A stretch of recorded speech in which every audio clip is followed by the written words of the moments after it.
Down and out with a warning for our own Bardot. Shake, ooh, now move, gotta have ya, shake. The point of Popstars was to watch the band evolve and see the process behind the scenes. It wasn't to establish a group that would have a long career. What goes up that fast must come down that fast. There's so much I need to know before I surrender.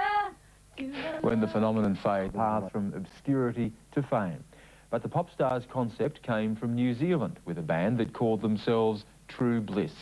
Well, what's happened to them since their show ended may serve as a warning to the girls from Bardot. In fact, they all still have day jobs and none of them have made any money. Melissa Doyle reports. Don't you treat me bad, don't you make me sad. When the current series of Popstars comes to an end in 2 weeks, there'll be one question on everyone's lips. Can the girls of Bardot cut the musical mustard without the support of their own TV show?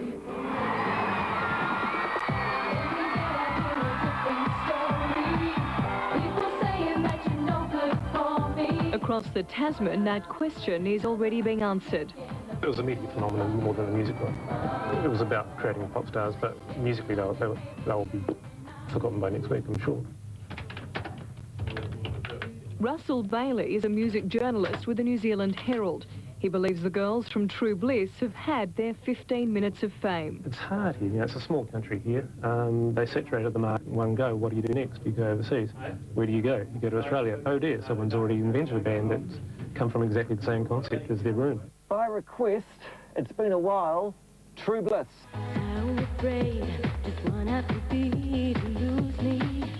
It was brilliant TV because you watch these 5 people come from nowhere and become superstars, and that's interesting, but nothing is quite as fascinating as them crumbling afterwards, and that's the real drama. That's Greek tragedy, what's going on now.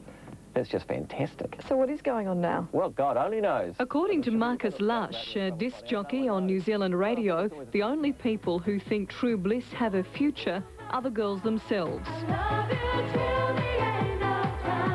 The point of Popstars was to watch the band evolve and see the process behind the scenes. It wasn't to establish a group that would have a long career. And I guess that's the confusion. It's entertainment. Like a prisoner who has his own key, but I can't escape until you love me. Since the end of the television program, the spotlight has well and truly swung away from the girls of True Bliss. This lack of publicity has led to rumours about management problems, infighting between the girls, and a less than rock-solid commitment from their record company. Popstars creator Jonathan Darling says the band will continue despite a firm no deal on a second TV series with New Zealand's national broadcaster. We haven't been as much in the public eye, obviously, without the TV series. And now, for True Bliss, it's a question of, unless we get another TV series like a follow-up or a follow-up special or something like that, we're very much in the same position as any other group in New Zealand, just trying to survive. And that's much harder in New Zealand than it is in Australia. There's so much I need to know before I surrender to your loving arms. And the girls themselves agree.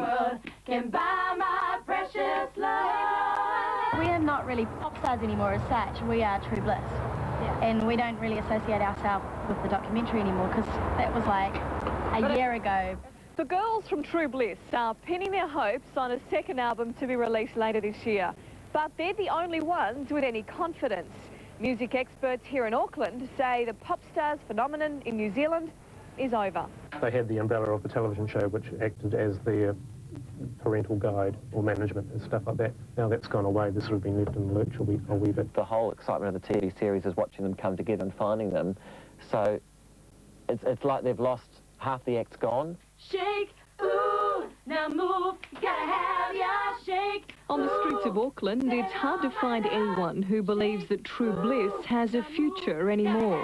Pretty much died after the TV show stopped because there was no promotion after that. I thought they weren't going anymore, that they weren't together anymore. No, they'll just flop like they did last time. They need the backing, big time. Only 7 months after its release, True Bliss's first album has already been reduced. Here it sounds in Auckland to just $10. It's a mass market album. These things tend to burst and go on, or they just carry on. But this one was always going to be bit of a firecracker, really. They should have been doing Wiggles songs. The audience was that young. I think that's what's going to happen with Bardot is when they start playing, is that the people that enjoy them will be 5, 6, 7-year-olds. It doesn't matter what we do. Because of the nature of the way we got here, people will always hold that against us. Where we are now is trying to figure out, is trying to deliver a second album which will be really critically appraised and trying to deliver that in a strong way.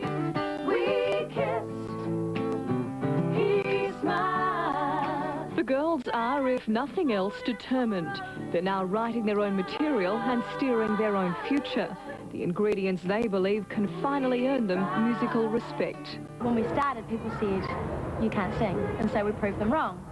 And then they said, you can't dance, and so we proved them wrong. And now it's, you can't write, so we're going to prove them wrong again. It's because they want to stand alone that critics claim it's over for True Bliss. I mean, I would like to rain on anyone's parade, but I think it'll never be as good as it was because they'll never have the publicity of having a half-hour of primetime TV every week. And you can't beat that sort of publicity. Yes, how long before Bardot is in the bargain bins? We'll see. Melissa Doyle reporting there. Now, for